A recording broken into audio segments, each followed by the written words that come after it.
اعوذ باللہ من الشیطان الرجیم بسم اللہ الرحمن الرحیم۔ حضرت ابو ہریرہ رضی اللہ تعالیٰ عنہ بیان کرتے ہیں، رسول کریم صلی اللہ علیہ وسلم نے ارشاد فرمایا، جب انسان سو جاتا ہے تو شیطان اس کے سر کے پاس آتا ہے اور اس کی گدی پر 3 گرہیں لگاتا ہے، سر کی بیک پہ، سر کی پشت پہ 3 گرہیں لگاتا ہے، ہر گرہ پر پھونک مارتا ہے، لمبی رات ہے سو جا، لمبی رات ہے سو جا۔ رسول کریم صلی اللہ علیہ وسلم نے ارشاد فرمایا، اگر انسان بیدار ہو جائے، اٹھ جائے اور اٹھ کر اللہ کا ذکر کرے تو 1 گرہ کھل جاتی ہے،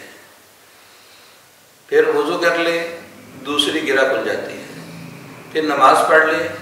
تو تیسری گرہ کھل جاتی ہے۔ جب وہ تینوں کام کر لیتا ہے تو وہ حشاش بشاش ہو جاتا ہے، لیکن اگر وہ بیدار نہ ہو، وضو نہ کرے، نماز نہ پڑھے تو پھر وہ خبیث النفس ہو جاتا ہے، پھر وہ سستی اور کاہلی کا شکار ہو جاتا ہے۔ اس حدیث مبارکہ کے اندر رسول کریم صلی اللہ علیہ وسلم نے ہمیں یہ سکھلایا ہے کہ ہم لوگ اپنے آپ کو شیطان کے وار سے کیسے بچا سکتے ہیں، اور یہ ویسے بھی مسلمان پر نماز فجر باجماعت ادا کرنا فرض ہے۔ اگر انسان اٹھ کر رسول اللہ صلی اللہ علیہ وسلم کی سنت کا اہتمام کر لے تو یقیناً اللہ تبارک و تعالیٰ کی مدد اس کے شامل حال ہو جاتی ہے۔ اٹھ کر رسول کریم صلی اللہ علیہ وسلم نے وہ دعا بھی ہم کو سکھلائی ہے، جب انسان اٹھے تو یہ دعا پڑھا کرے،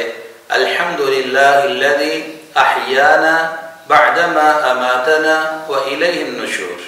اللہ کا ذکر ہو گیا، پھر انسان اٹھ کر وضو کرے اور نماز کے لیے مسجد میں چلا جائے۔ یہ 3 کام آپ کر لیں، اللہ تبارک و تعالیٰ آپ کو شیطان کے وساوس سے، شیطان کے وسوسوں سے اور ہر قسم کے اس کے حملوں سے اللہ آپ کی حفاظت فرمائیں گے۔ اللہ عمل کی توفیق عطا فرمائے۔